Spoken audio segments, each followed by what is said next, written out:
Nightcast. Stephen Lloyd Gilbreth brings you the current news from the world today and how it relates to Bible prophecy. Understanding the end-time events leading to the peaceful world tomorrow. Ladies and gentlemen, Stephen Lloyd Gilbreth. Good evening, friends, and welcome to this January 12th, 2014 edition of Nightcast. The opening story, the big story tonight, the state of Israel bows its head at the passing of a former Prime Minister Sharon after 8 years of his being comatose. You'll hear it in this story. עם ישראל מרכין ראשו לכתו של אריאל שרון, ראש הממשלה לשעבר. The state of Israel bows its head at the passing of former Prime Minister Ariel Sharon. Ariel Sharon played a central role in the struggle for the security of the state of Israel over all of its years. He was, first and foremost, a courageous fighter and an outstanding general, and was among the Israeli Defense Forces' greatest commanders. דרך ההובלה המכרעת שלו. And friends, we have more on this, and I'm sorry I couldn't think of the word, the simple word, coma, when I was trying to say he was comatose for 8 years. Israelis are beginning a short period of mourning for former Prime Minister Ariel Sharon, who, as you just heard, and you've probably already heard, he died yesterday at age 85 of heart failure after 8 years in a coma. The public will pay their respects when his body lies in state today, on Sunday, before a private burial tomorrow on Monday. Israeli and world figures have paid tribute to a man who fought in 4 major wars before taking to the political stage. Israel's Prime Minister Benjamin Netanyahu paid tribute. You just heard him a few moments ago in the first video, as he said, to a courageous fighter and an outstanding general. And then there was one.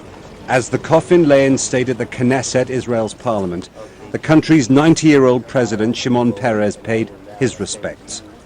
With Sharon dead, President Peres is the last political survivor of the generation of 1948 that founded modern Israel. And among Israeli citizens who filed in was Eliav Aviram, saluting his old commander. It's kind of a commitment that I feel to do. I think that everybody should do that. That's why. I'm sorry, I cannot talk. But Palestinians especially are not shedding tears for Ariel Sharon. They say he spent his life shedding their blood and taking land they want for a state for Jewish settlements. Ehud Olmert succeeded Sharon as prime minister. We spoke after he'd left the Knesset.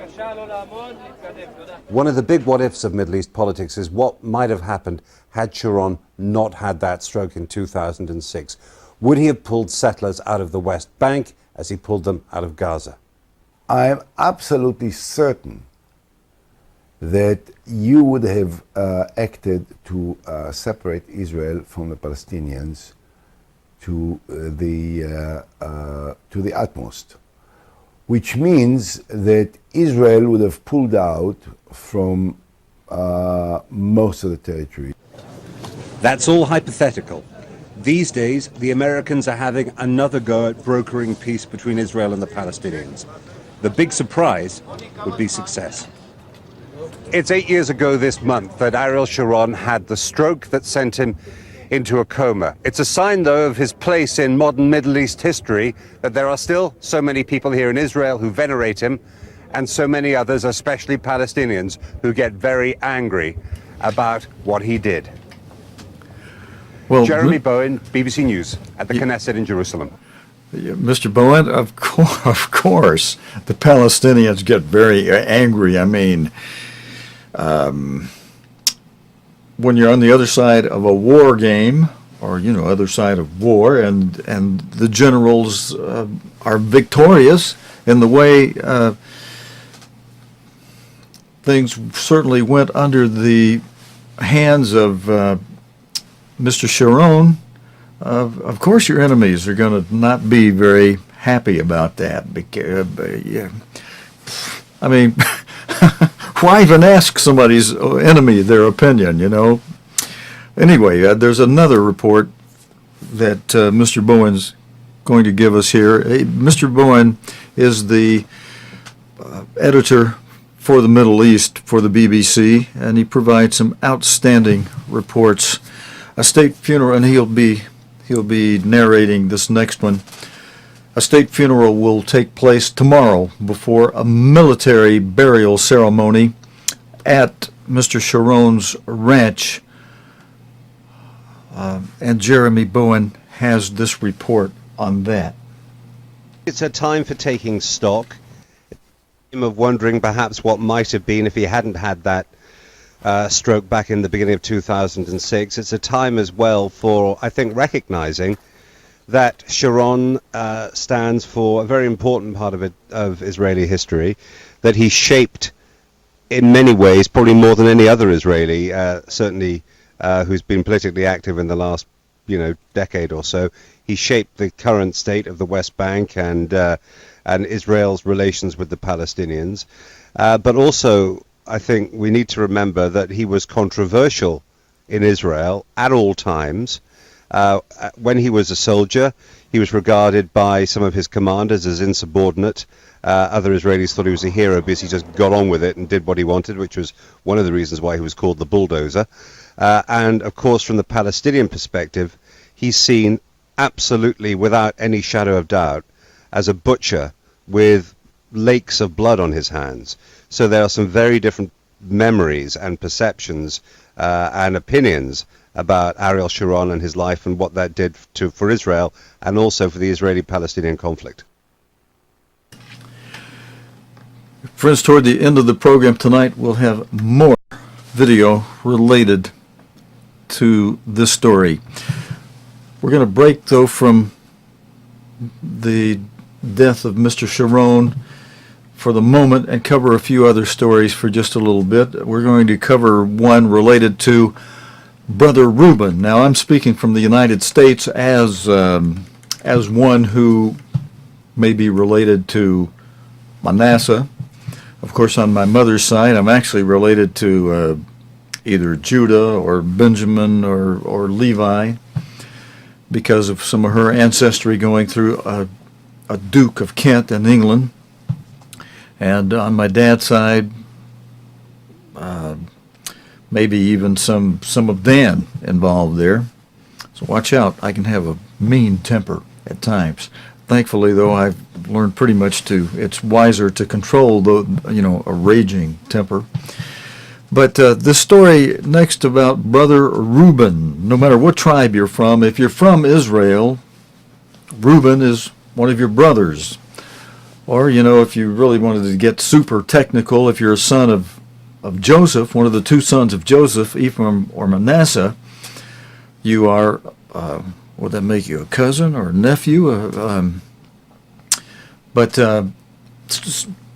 God says that Ephraim and Manasseh take the name of Joseph. They step into the shoes as if it were of Joseph, although they're two tribes and sometimes called two half-tribes.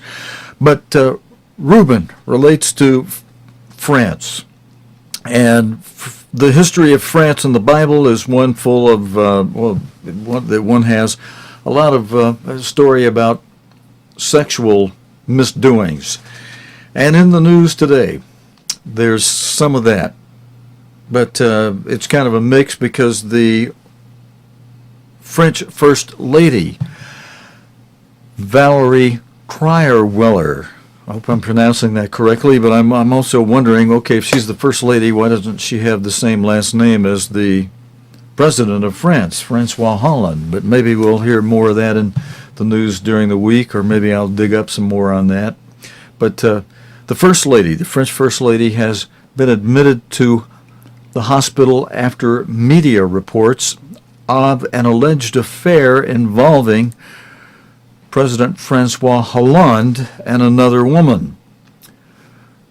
The office of the First Lady of France said she had been admitted on Friday for rest and some test. We know now is a statement that from the Elysée, at least from her bit of the Elysée, because I think there are two very different wings in the Elysée at the moment, saying that she has been hospitalized. This emerged about an hour ago in a report on a newspaper website. It said that she'd gone in on Thursday, but that's been corrected by the official statement, which says that she went into hospital on Friday. In other words, after the appearance of these photographs in the magazine Closer. It says, and I'm reading from the statement now, that she went in to take some rest and to undergo some tests. And it says that she will, it's planned that she will leave hospital on Monday. Okay, friends, and I was able to grab a few more notes related to this story. Mr. Holland's unmarried partner, the First Lady of France, was admitted to hospital after Closer magazine, Closer, C-L-O-S-E-R, Closer magazine, published images of the alleged affair that the French President Hollande is reported to have had. The French leader has not denied secretly visiting actress Julie Gayet at a flat near the Elysée Palace, but he protested at the invasion of his privacy. And the report you just heard was with reporter Hugh Schofield. Friends, next we'll turn to a story related to the Iran nuclear deal to enter into force on January 20.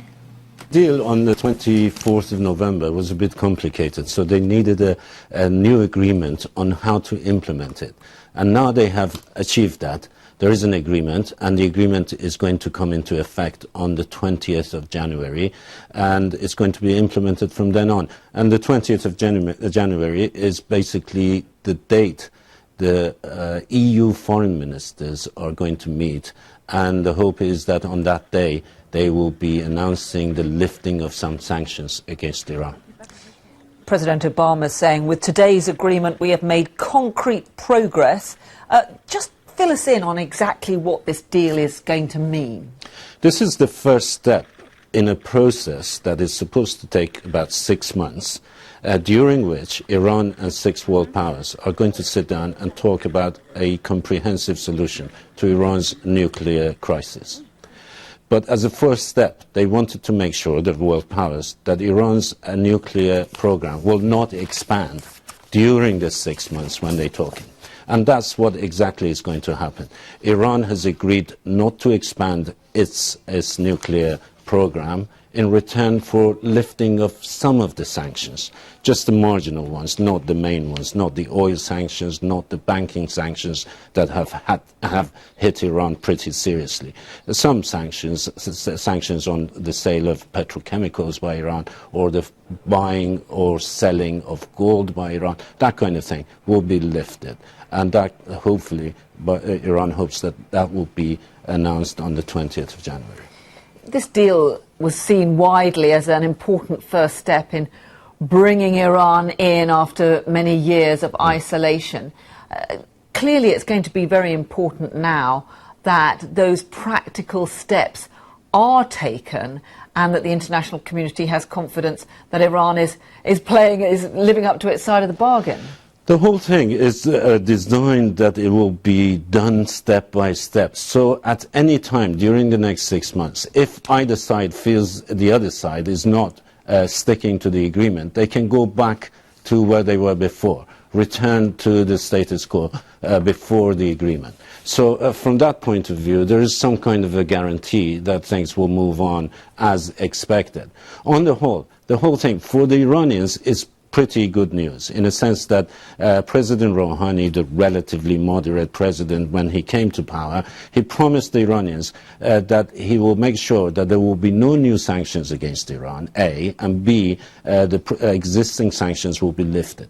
So he has achieved some of that already, in a sense that there are no new sanctions and some sanctions will be lifted. And that is very good news for Iranians because they've been very hardly hit by the sanctions. On the other side, President Obama today made a statement.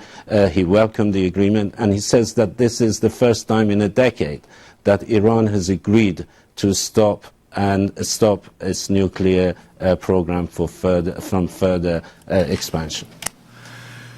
And friends, interesting it is that the European Union has agreed to go along with this easing of sanctions thing, and largely, this was initiated by President Obama of the United States. He was the catalyst for all of this, and he's asked even his opponents and congressmen and senators in the United States to hold back. He's continually asking them to hold back, and Senator Kerry joining him in that request that they hold back on the sanctions while they try to work out these negotiations. Meanwhile, we showed you video on November 24th of Iran itself speaking and saying, we have rights. And finally, the world is recognizing our rights to nuclear empowerment and enrichment, as if they hadn't even gone into a deal to restrict their enrichment of nuclear things. We're opening one door for them, and yet they're not recognizing that there are supposed to be restrictions on it, and not the way they want to agree on it. And then in Syria, we showed you video of the former advisor to the president speaking openly in Syria, laughing even as he said it, how they've pulled one over on the United States. Mostly he spoke of the United States, but Europe joined in with it.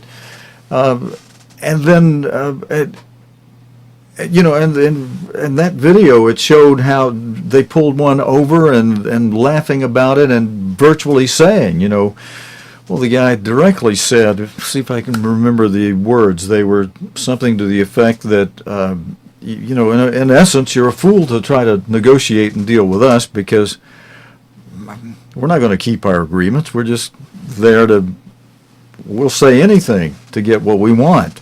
And former Secretary of State William Schultz, we played you video of him speaking recently, within the past couple of months, of his experience with Iran, and he related it by saying, they'll smile at you and send you on your way and cut your throat. So, anyway,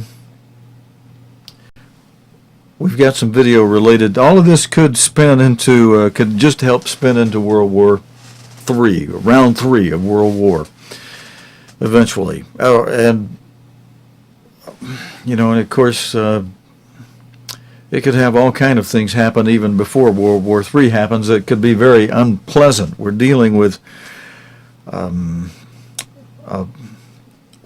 a force here that itself tells you shouldn't trust us. And former Secretary of State Schultz said you shouldn't trust them.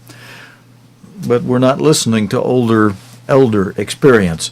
And mention World War III. Now, going back to some video that has been released in today's news, especially because of a special report that the BBC will be airing more fully than we're going to show you a little bit of tonight. But in this next video clip, friends, you'll see secrets of Ramsgate, a wartime underground tunnel. Not just a tunnel, but tunnels. And I need to give some credit on this one, and I'll do this with this lead-in. Most people think of Dover as being the most important town on the front line during World War II. But nearby Ramsgate also played a significant role in the defense of the UK. Yet many of the town's wartime secrets lie buried and forgotten deep below the ground. 60 feet underneath the town of Ramsgate lies a network of tunnels extending for 3.5 miles. The tunnels were dug in just 9 months at the beginning of World War II, using mostly picks and shovels. During World War II, they became a refuge. Those tunnels became a refuge, a secret underground town, providing shelter from air raids for 26,000 people. Famous visitors, you'll see one in this excerpt of the video clip that we have for you. You'll see former Prime Minister Winston Churchill, who came to visit Ramsgate to inspect bomb damage, but was forced to descend into the tunnels for shelter during an air raid during his visit. The tunnels were abandoned for 75 years, but now Phil Spain and his Ramsgate Tunnels team have been working on a project to restore them. In a BBC special to air fully tomorrow on a program called Inside Out, Inside Out meets Phil to hear about the forgotten history of Ramsgate's underground wartime labyrinth. And friends, the credits on this, well, I'll give you the credits after we see this footage. Saturday, August the 24th, 1940, was a day that's etched on the memory of many people who lived in Ramsgate. 500 bombs were dropped in 5 minutes. Over 1,000 homes were destroyed, but only 28 people died. The others had escaped underground to a network of tunnels. Ramsgate's geology allowed a plan to build 2.5 miles of tunnels around the town, which would link up with this former railway tunnel. And the Mayor of Ramsgate at the time, ABC Kemp, took up the cause. Now, he was known as the Mad Mayor. He pushed this project for the tunnels really hard. That first attack became known as the Murder Raid. After that, hundreds of people stayed in the tunnels and made homes there. Marjorie Woodward was 17 and training to be a teacher.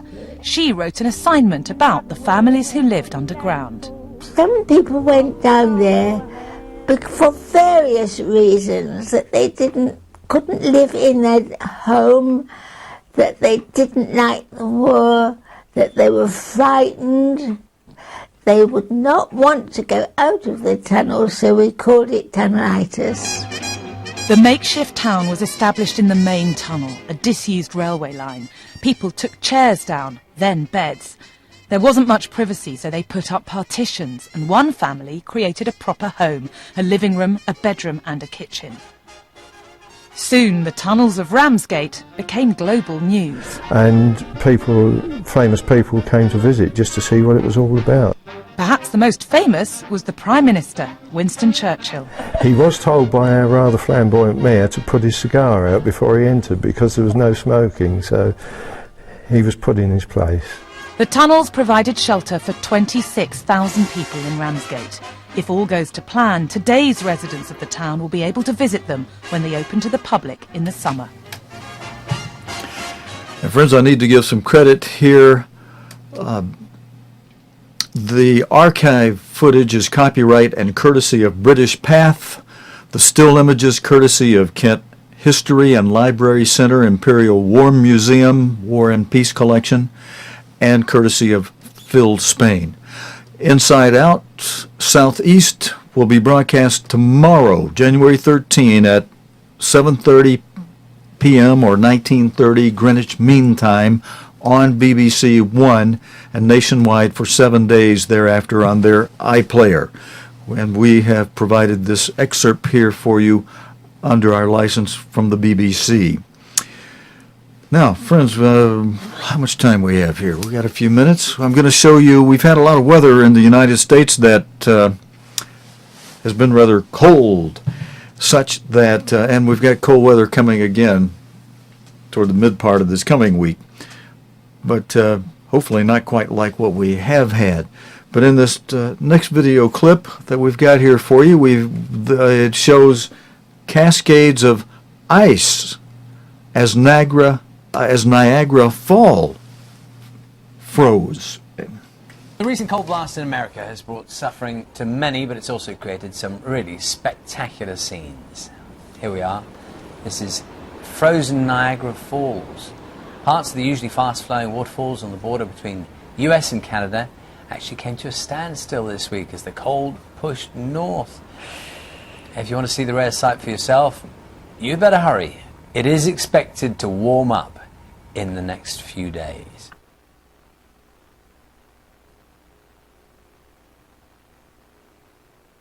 And first, this footage was from a couple of days ago when it was still cold. That's why he was saying it's expected to warm up, and thankfully, woohoo, especially with yesterday, the Sabbath, it warmed up in a rather nice way for us. And now let's go back for our last report here. We've got one more video related to the death of the former Israeli Prime Minister Ariel Sharon. As Israel emerged from the Jewish Sabbath, the weekly suspension of the rhythms of daily life, it was to news that Ariel Sharon's 8 years in a coma, suspended between life and death, were over at last. He is gone, and he went at a time of his own choosing. Not all Israelis loved him or even liked him, but no one ever doubted that Sharon the warrior brought the courage of his convictions to his political life. He was a brave soldier, a general in the Israeli army, but also a man that knew how to understand the reality here in the Middle East, the very complicated reality. He was a very tough prime minister. He was just, I think he was black or white. He wouldn't compromise. He would do everything for us, for Israel. Public mourning began within hours of the announcement. Israelis preparing to say goodbye. So too were Palestinians, who saw Sharon as an enemy to be hated and feared. In Gaza they handed out sweets on street corners and savoured what they saw as a kind of victory. Everyone is feeling happy. Look on anybody's Facebook page. Sharon committed a lot of crimes against the Palestinian people. Ariel Sharon, once a simple soldier, led his country through complex times. In the Middle East, with its divided history, even in Israel with its fractious party politics, no one leaves an undisputed legacy. But there's one central truth to the life of Ariel Sharon. It mirrored at almost every turn the short history of the state that he fought to establish and then to protect. Kevin Connolly, BBC News, Jerusalem. Thank you, Mr. Connolly. And in the few moments that remain, friends, what I'm going to do is play the video we have that shows Mr. Sharon being taken from the hospital where he had been for 8 years in a coma. And then he died yesterday from heart failure after being in a coma for 8 years. Ariel Sharon's body was moved out of the medical center near Tel Aviv where he's been treated. For many Israelis, he was a hero. Some, though, saw him, especially in the 1980s and 90s, as a dangerous maverick. For Palestinians, he was always a villain, often called the Butcher. Sharon called his autobiography Warrior. That was how he saw himself. Tributes were paid by Israel's leaders. He was an outstanding man and an exceptional commander who moved his people and loved them. Friends, that's all the time we have for tonight. Thank you for joining me for this Sunday night edition of Nightcast. God willing and the creek don't rise, we'll be back again Monday evening with more news related to the Bible and prophecy here on Nightcast. Until next time, Stephen Lloyd Gilbreth saying so long. You have been friends. watching Nightcast with Stephen Lloyd Gilbreth. Nightcast can be seen Sunday through Thursday nights here on cogtv.org. Tonight's program is also available anytime on demand in the cogtv.org video archive.